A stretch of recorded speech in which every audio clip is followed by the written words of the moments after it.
திருநெல்வேலி பிரபல இருட்டுக்கடை அல்வா ஓனருடைய மகள் ஸ்ரீ கனிஷ்கா அவருடைய திருமணம் கடந்த 3 மாதங்களுக்கு முன்பு நடைபெற்றது.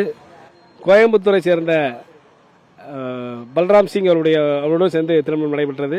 திருமணம் நடைபெற்ற 3 மாதங்களிலே அவங்களுக்குள்ள குடும்ப பிரச்சனைகள், வரதட்சணை கொடுமை போன்ற இதனால அவங்க அந்த கருத்து வேறுபாடு ஏற்பட்டு வீட்டுக்கு வந்துட்டாங்க. வீட்டுக்கு வர போய் இப்போ மாநகர காவல் ஆணையரிடம் ஒரு புகார் கொடுத்திருந்தாங்க.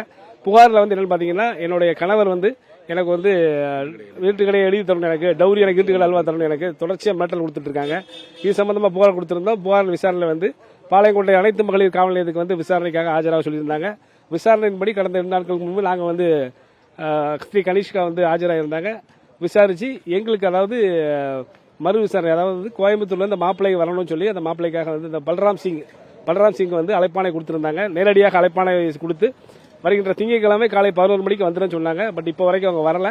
ஸோ வழக்கறிஞரை நாங்கள் காத்துக்கிட்டு இருக்கோம். சம்மன் வெள்ளிக்கிழமை அனுப்பியிருந்தாங்க. வெள்ளிக்கிழமை அழைப்பாணை கொடுத்து நேரடியாகவும், சனிக்கிழமை காலையில் நேரடியாகவும் போய் அழைப்பாணை கொடுத்து வர்றாங்க, ஸ்டேஷன் கொடுத்தாங்க. பட் இப்போ வரைக்கும் அவங்க விசாரணைக்கு வரல. விசாரணைக்காக எதிர்பார்த்து கொண்டிருக்கிறோம், வருவார்கள் என்று. புகாரும் உங்க மேல கொடுத்துருக்காங்க. இன்னைக்கு விசாரணை ஆஜராகன்னு தான் எங்களுக்கு சம்மன் மட்டும்தான் வந்திருந்தது. புகார் எந்த புகாருமே எங்களுக்கு வரல. அந்த சம்மன் மட்டும் வந்திருந்தது. சம்மன் இந்த தேதியில் எங்களால் ஆஜராக முடியாதனால ஒரு 10 நாளுக்குள்ள ஆஜராகிறேன்னு சொல்லி நான் காரணம்னா அவர் இது கோயம்புத்தூர்ல பிசினஸ் சம்பந்தமா இன்னைக்கு பிசினஸ் கிளைண்ட்லாம் வர சொல்லியிருக்காரு. அந்த மீட்டிங் நடந்துட்டு இருக்கனால இன்னைக்கு வர முடியல.